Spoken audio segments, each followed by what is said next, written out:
দশকের পর দশক গাজাকে যুদ্ধনগরীতে পরিণত করে এই গাজা উপত্যকা থেকে শুরু করে পুরো ফিলিস্তিনকে আজকে মৃত্যু উপত্যকায় পরিণত করা হয়েছে।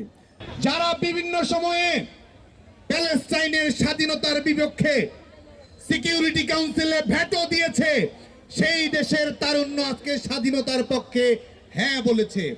জাতিসংঘে সেসব দেশের সরকার যতবার নো নো বলেছে, মার্কিন যুক্তরাষ্ট্রের প্রত্যেকটি বিশ্ববিদ্যালয়ের শিক্ষার্থীরা প্যালেস্টাইনের স্বাধীনতার পক্ষে তার চেয়ে অনেক গুণ সরে ইয়েস ইয়েস বলেছে প্যালেস্টাইনের স্বাধীনতার পক্ষে।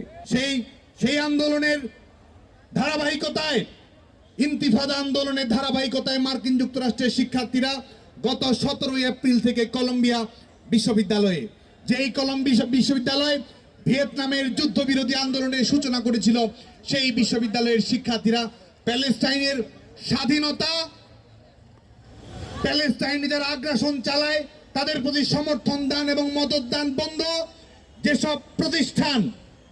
যেসব প্রতিষ্ঠানে মার্কিন যুক্তরাষ্ট্রের বিভিন্ন বিশ্ববিদ্যালয়গুলো তহবিল রক্ষা করার মাধ্যমে অর্থনৈতিকভাবে লাভবান হয়, সেসব প্রতিষ্ঠান থেকে ডোনেশন বন্ধ করার দাবিতে আজকে মার্কিন যুক্তরাষ্ট্রের বিভিন্ন বিশ্ববিদ্যালয়ের শিক্ষার্থীরা আন্দোলনরত রয়েছে।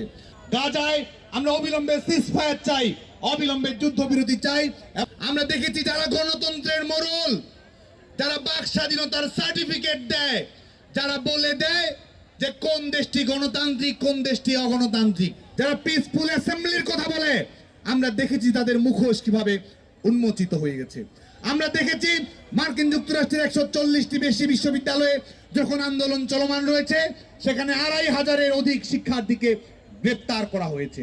বাংলাদেশের শিক্ষার্থী মাইমুনা ইসলাম নুহা, আপনারা জানেন যে কলম্বিয়া বিশ্ববিদ্যালয়ের নিউরো সায়েন্সের 3য় সেমিস্টারের শিক্ষার্থী, শুধুমাত্র স্বাধীন প্যালেস্টাইনের পক্ষে কথা বলার জন্য মার্কিন যুক্তরাষ্ট্র ঘোষিত ফ্রিডম অফ এক্সপ্রেশন প্রকাশ করার জন্য আজকে তাকে সাসপেনশনের আওতায় নিয়ে এসেছে। সাউদার্ন ইলিনয়েস ইউনিভার্সিটির শিক্ষক স্টিভ তামারি তার শিক্ষার্থীদের বাঁচানোর জন্য, পুলিশের হাত থেকে বাঁচানোর জন্য সামনে গিয়েছেন। পাঁজরের হাড় তার ভেঙে দেওয়া হয়েছে। আমরা ধিক্কার জানাই পৃথিবীর যে কোনো বিশ্ববিদ্যালয়ের শিক্ষার্থীদের উপর যারা নির্মম নির্যাতন নিষ্পেষণ পরিচালনা করে। আমরা মনে করি প্যালেস্টাইনে যারা আগ্রাসন পরিচালনা করছে, স্কুলে হসপিটালে যারা আক্রমণ পরিচালনা করছে, নারী এবং শিশুদেরকে যারা নির্বিবাদে হত্যা করছে, তারাও একই সঙ্গে ওয়ার ক্রাইমের অভিযোগে তারা অভিযুক্ত, তারাও মানবতা বিরোধী অপরাধের সঙ্গে সম্পৃক্ত।